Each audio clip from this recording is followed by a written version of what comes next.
Hey there, Casey. My name is Doug, and I own a company here in Phoenix, Arizona called Artfully where I do custom metal work, mainly doors, big industrial metal sliding doors.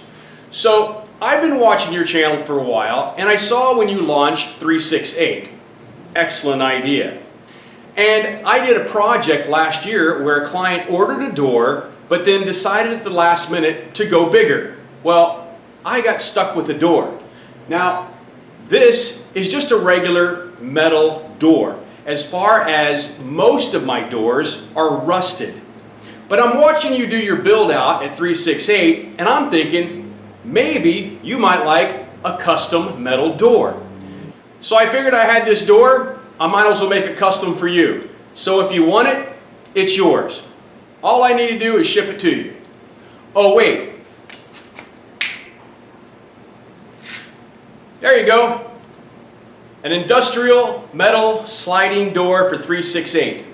Casey, if you want it, it's yours. You might just have to pay for shipping.